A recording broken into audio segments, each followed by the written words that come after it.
Welcome back to another episode of Unpack That. And I thought this would be a fun episode to talk about because my phone's always listening to me. I think it knows I'm a therapist. And so on my algorithm, it came up with this article from the Wall Street Journal. Are therapists to blame for the rise of adults cutting off their parents?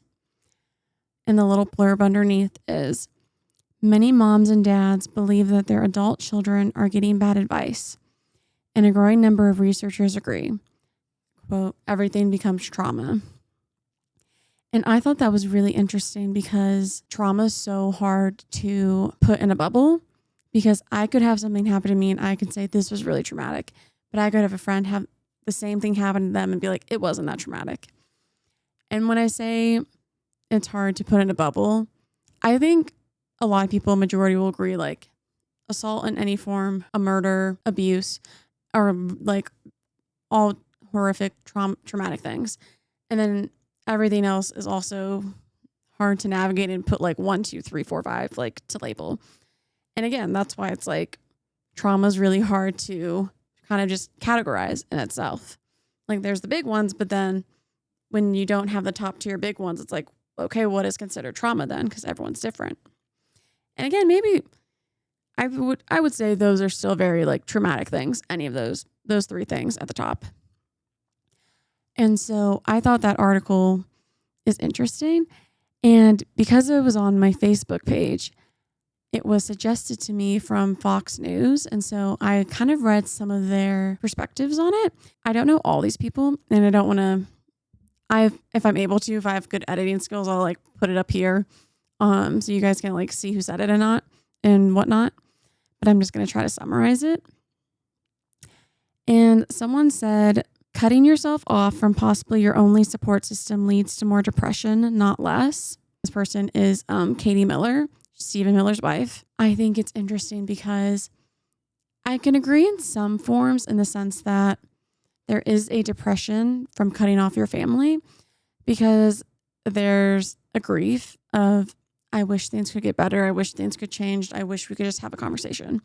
And maybe they have had multiple conversations and it leads nowhere. But I think from my realm and my perspective and experiences that I've had with other people, that a lot of times parents don't realize how hard it is for their kid to cut them off. It's not a quick, oh, this happened, I'm going to cut them off. There's either been a lot of years of one end trying more than the other, or them both trying, it's just not getting anywhere. But I never have seen it just be oh, this happened, so I'm cutting them off. I've always had it be very, this has happened, we tried this, I tried this, they did this, I did this, like very back and forth. And I think the hard part with that is that no one's happy. Neither side wins. A lot of it can stem from just communication in general. And in my experience, when I have clients and they are talking about parental trauma they have, I always suggest or tell them, like, do you want to cut them off? Do you want to have harder boundaries? Do you want to do X, Y, and Z? Or we could brainstorm or whatever. And more than that, it's always just having harder boundaries with their parents. At least in my experience, again, I'm just one therapist of many, and I only have so many like clients. But that's how I've always experienced it. But I think also it's, again, it all just stems from communication. And I think it also stems from years of whatever, again, this event or events could be. And that's why I think it's hard to just label trauma, because everyone's trauma is different. So when I say events, I mean like traumatic events traumatic events. But I think there is, again, that depression though, because it's grief. And that's why it's hard to navigate that itself, because grief is, I have a whole episode about grief. And so if you want to watch that, you can. But grief is always hard to navigate in itself because it comes in waves. It's not linear. And so I agree with her in some essence. What I don't agree with her in is it doesn't have to be your only support system. Sometimes people's parents don't support them at all in their whole life, and they're just raising their kid, but not there for their kid. And again, I'm a newer therapist, so I could be biased and I don't know all the numbers, and that's okay because I'm learning and doing all the stuff. But I think a lot of the times there's some parents that are just trying to get by and doing their best, and they're learning from what they learned from their parents or from the people that raised them. And again, it's not, they did the best they could, or they're doing the best they could. And it's not, no blame or shame on them, but also they can grow and learn if their kid needed something different. And it's not that their kid, if it's very different if their kid's being bratty or spoiled or whatever, but it's more if their kid needed something different in the sense of maybe they needed more hugs, or maybe they needed more validation. And I'll give an example. For instance, if I was a parent and my parents gave me no validation, and then I had a kid and I was just validating 100% all the time, my child could grow up and be like, my parents were too validating. I thought I was this high overachiever. I could do nothing wrong. And then, reality hit, something bad happened, blah, blah, blah. I then lost myself. I'm just brainstorming. And so it's more that the parent, me, overcompensated for something I didn't have. And so then I overcompensated on my kid, and it became a negative instead of a positive in their life. And that's why I kind of make the joke to my friends or coworkers. And I always say, or even my clients, I kind of make a joke. And I'm like, you could have like really great parents or really supportive parents, or you can come in and talk about something completely different, but then everything falls back on moms. Like I always just kind of will say moms in general. Like I think that's just funny, or on parents in general. Like it just always falls back on them. And so I think there's, again, that fine line going back to a little bit earlier about support system. Some people just don't have their parents as support systems. And if some do and they still cut off their parents, then again, that is hard. But I think as they get older, hopefully they have other support than just their parents, or else that in itself is an issue. And when I say that is because they should have friends, or they should, if they don't have a partner, if they have a partner, then their partner or their coworkers, or, more people than just 2 people or 4 people, or like however, if it's a divided household. And when I mean not even, divided in the sense of like mom and stepdad, or dad and stepmom, or whatever the case be, or mom and dad, however the lifestyle is. And so that was that comment itself. And then another one I thought was interesting. I don't know this person, but their name is William Weber. They said, parents are to blame for sending their kids to therapists rather than doing their job as parents and holding kid accountable for their actions. If my kid refused to talk to me, he would have been sent to his room with no food until he changes his mind. Then we would discuss his behavior and why it's unacceptable. We don't need child therapists. We need better parenting. So I'm going to break down each sentence because I feel like there's a lot. The first one, when he says parents are to blame for sending their kids to therapists rather than doing their jobs and needing to hold their kid accountable for their actions. I think for that one, accountability is so hard with parents and kids because I feel like, your kid should be doing the thing that you told them to do, and they might throw a fit about it or not, but I think it depends on the action. The one I really wanted to focus on is the last 2 sentences. If my kid refused to talk to me, he would have been sent to his room with no food until he changes his mind. Okay, that's bad. I will say as a therapist, you should not just send your kid home. Send your kid into their room and not feed them. That doesn't sound like great parenting. Again, I'm not a parent, but they should be able to eat. And what does that show the kid? Because you have to think, if you're the parent showing this as an action, that's a whole thing I can deep dive on. But I don't think that should be a thing. I think you should be able to talk to your kid, and your kid should be able to talk to you, and you guys have a healthy conversation. And I think that goes back to the next sentence. Then we would discuss his behavior and why it is unacceptable. Sure. We can, like, that's fine. You can definitely talk to your kid and be like, hey, you can't do X, Y, Z. That's unacceptable. That's not cool. That's bad. And that's totally fine because it's a learning lesson. And then last one, we don't need child therapists. We need better parenting. Okay. Again, I can disagree, like, because I think child therapists are amazing. Like, I am not one, but I love all the child therapists that I know because it's literally God sent work. But going back to a little bit earlier with what he said about punishing, in my eyes, punishing the kid just because they're not talking to you. And I think when it comes to talking to your child, there needs to be more you talking to them and listening and them listening to you. And again, I'm not a parent, so I can't say like it's easy talking to a kid. But again, I'm thinking like if we're doing this for like 10 and up, like of year of age, if they're talking about then you're sending them to their room and everything. And of course, like you have like the upper hand, if you want to say, because you're the parent or whatever. Like there's a power balance because you are a parent and they need to listen.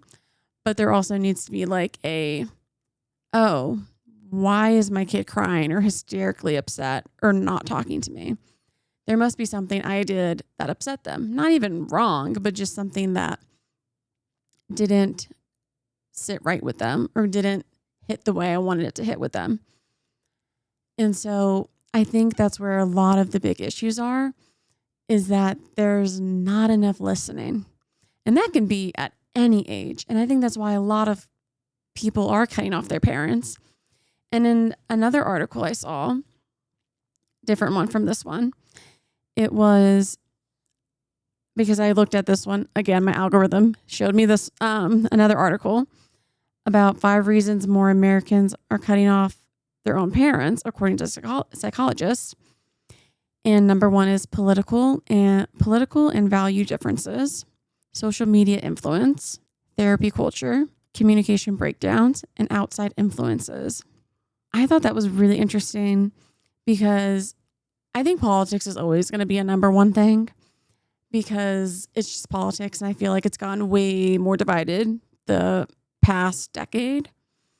And so that's always just going to be a very hard one. But I think it also goes back to, I think all 5 of these reasonings, maybe, yeah, I would say almost all 5 of them are, there needs to be some open-mindedness or more reflection of, okay, do I need to sit down and either talk to my therapist, talk to my friends, talk to myself, and just get more opinions, and then you be the last one of reflection of, should I cut them off? And again, earlier, like I said, I don't think it should be they did this one thing, I'm cutting them off. Like, no, it's a little extreme. And again, I would say that to any of my clients if they said that. But I would always, at the end of the day, I say, it's your decision. It's your life. I will support you in anything that you decide. Because again, like they leave their room and they leave my office, and I'm not going to follow them, like, and whatever. But if they come back and they just tell me more, we'll just keep talking about it. But I think it's interesting though, because like I said, when it comes to these, it all comes back to open-mindedness in the sense of reflection is mainly what I mean by that. And then also, I agree with that, just communication in general. I think also all of these are just communication. Like even though number 4 says communication breakdown, I think that goes for all 5 of these. And social media influence, yeah, maybe it could just be like, oh, this person did it, so I want to do it, or this thing or whatever. I didn't really do a deep dive in that. But I thought it was really interesting to see those 5 reasonings because I'm like, yeah, all those kind of make sense though to me. I saw another comment on here that talked about, therapists are just doing this like to say, oh, leave your and cut off your parents, and then and then they think it causes more issues. Like we're just trying to like cause problems for our clients. And I would say like maybe there's a few therapists out there in the world that are just trying to get their bag and whatever and get more money. But like 99% of us are not trying to cause more issues for our clients and trying to just break up families just for them to come back and have more problems or more issues or more trauma. Because I think the client itself would either be like, what are you talking about? Or if I really am good at manipulating and I did do that, I think that would just be really unethical. And so I think that's interesting when I saw that someone said that, because I think that's very far from the truth. Now, that is their opinion, but since I do work in therapy, I feel like I have a little bit of a say. Like, it's okay if I say that because I have a piece of stake. Like, I have a piece of stake in this. And so I think it's really interesting. I think it all just goes back to communicating. I don't think it's the therapist's fault if their kid decides to cut you off. Now, again, I can be wrong, and I'm totally up to being wrong. And maybe there's more to it, and there's going to be more findings down the road. But I think, if anything, I think more people are going to therapy and they're talking about their parents. And then I think the child or the person is mainly just being like, oh, maybe I want to cut them off. I don't think it's therapist pushing that. But I think, in the sense, if I'm playing devil's advocate for myself, I could see if the client does say that, then the therapist would help them do that, because we would try to give tools. Because like I said, if I had a client that really did want to do that, I would support them and be like, okay, like, let's try it. But also I would give my professional opinion and be like, I support you cutting them off. I feel like some of these things might come up for you, or these things might appear if you do cut them off. And then we just go from there, though. But I think a lot of it stems from people just going to therapy more. A lot of people just not communicating. And I think it's also certain generations of parenting. Because again, I think it goes back to how they were parented, like how your parent was parented, or what they saw or what they were around, and then how they raised their child. And I think in general, it's so hard because parenting does change in each generation. It's very different from our great-grandparents to our parents now, or if we're parents, or if you have friends that are parents, or if you're a parent or whatever. And so I think it's really interesting in all that perspective, because everybody changes, everybody evolves and grows. So I think that's also really an interesting part in all of this. I definitely think politics will always be the number one divider when it comes to cutting off family or parents, because it's just always messy. Even if it was, I think it's been the messiest this past 10 years than ever, but it still was kind of hectic 20 years ago. But I definitely think there's very big divide in 10 years. But yeah, overall, I'm biased because I'm a therapist, but again, I have some stake in it because I am one of that. I don't think therapists are encouraging to cut off parents.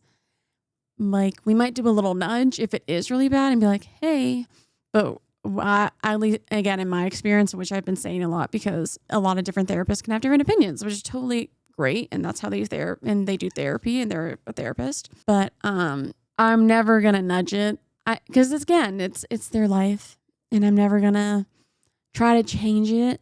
I'm only there, and I would hope other therapists are only there to help them grow, give them tools, have more perspective and insight and all of this stuff. And I think just because you cut off your parents, it depends on the severity, doesn't mean you can't go back. And it doesn't mean you can't have a conversation down the road. It just means in this time right now, like, I do not want you in my life, or I do not need you in my life. But I don't think therapists should be blamed. To wrap it up, I don't think therapists should be fully to blame. But I definitely think there's a shift because, again, more people are going to therapy and maybe just talking about things and going through things and all of that. But I would love to know your guys' thoughts and opinions. And again, you can disagree with me if you would like. I'm totally up for that. But please leave your feedback and your comments, and I'd love to hear what you guys think. And I can't wait to have for another episode of Unpack That.